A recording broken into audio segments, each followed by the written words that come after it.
Well, guys, it's that time. I have been studying my ass off, and I'm about to head to some airport down the road. I actually need to route it. But anyway, I'm going to take my Part 107 drone test. I have literally been studying for 2 days. I have done nothing but study. We're going to talk about it, but first I want to go take it, and I'll talk you guys through how it goes. Wish me luck. You guys will just have an intro, but for me, it'll be hours of driving and testing and all types of things. I'll see you guys after I take the drone test. Please, Jesus, let this work. Okay, just routed it. I need to move my ass. Bye.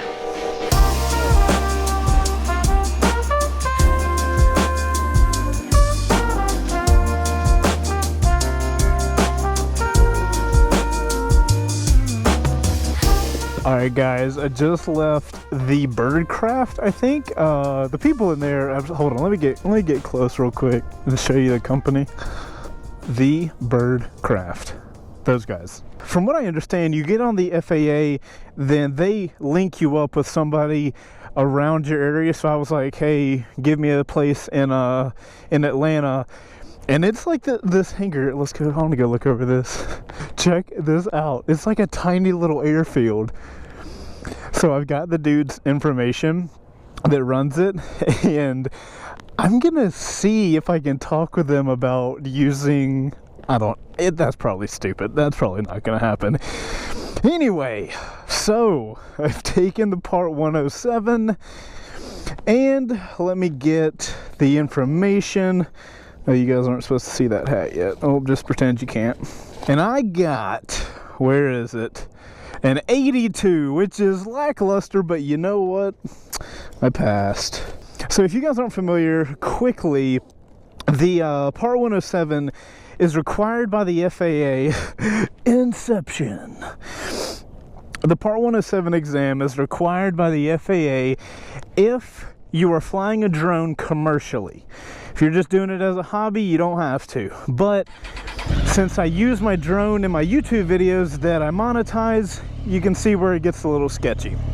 So I've been studying.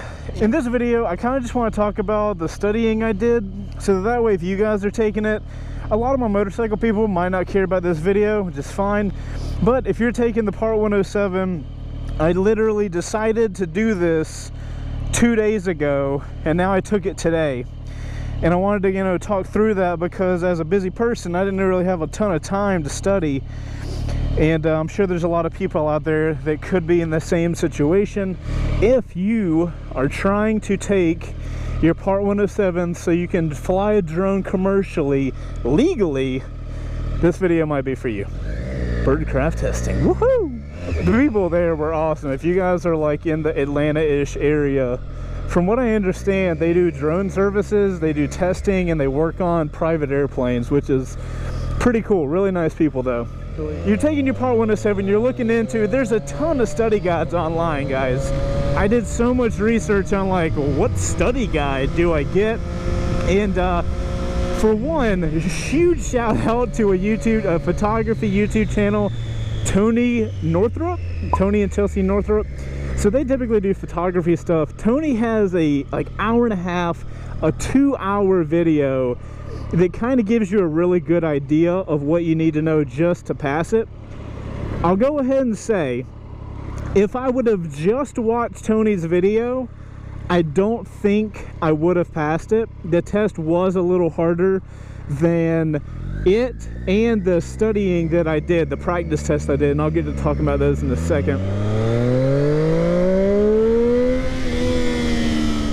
That was a little bit of a quick acceleration. Yeah, I've watched that Tony Northrup video probably 2 or 3 times at this point, and I do want to be clear, that video is super helpful and it's also free, so it's really awesome that he put that video up.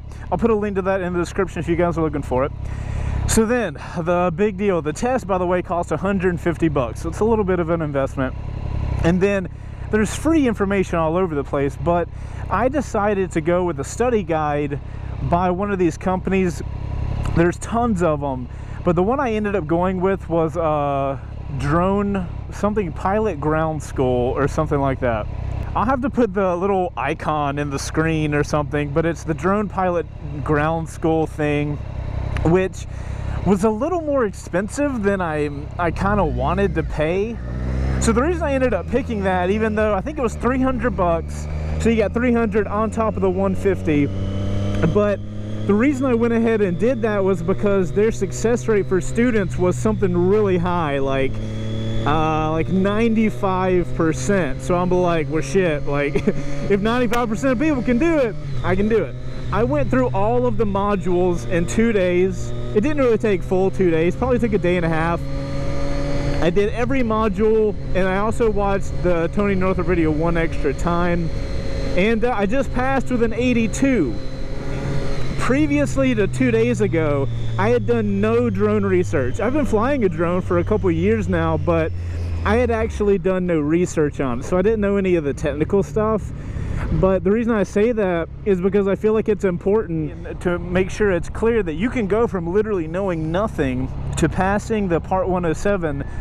It's just going to take you about a day and a half of studying. The studying is intense. I watched every single one of the lectures. The way that the pilot ground school works is they have a video lecture and then they have a written, you know, kind of notes underneath it. And I watched all the lectures. I reread some of the notes, and that worked out.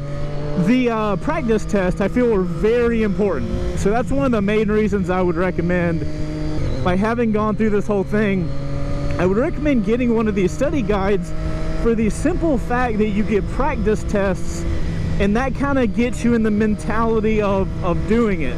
Another cool thing about the pilot ground school, hey cop!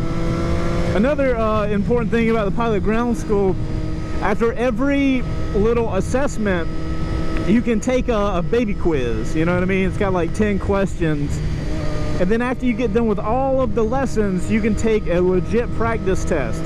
So I took 3 practice tests after I got done with everything, and I got an 85, a 93, and an 89. So I was like, dude, I am so solid for this test. But after having just taken the test, I don't want to say I wasn't prepared, but something that I find really important to tell you guys is it is not like these practice tests don't really test the level of understanding as much as the actual exam did. So the test would ask you a simple question and you could look up the question and answer it. The actual exam that I took would ask you a question about a certain thing, and you would have to find that using the knowledge of other things. I don't know if that makes sense. For instance, if you know how to find A, you know how to find B, and you know how to find C on a chart, the practice test would ask you find A, find C, find B. The actual thing is like, okay, if A and B are this, then what is C? You know, that kind of is a better idea.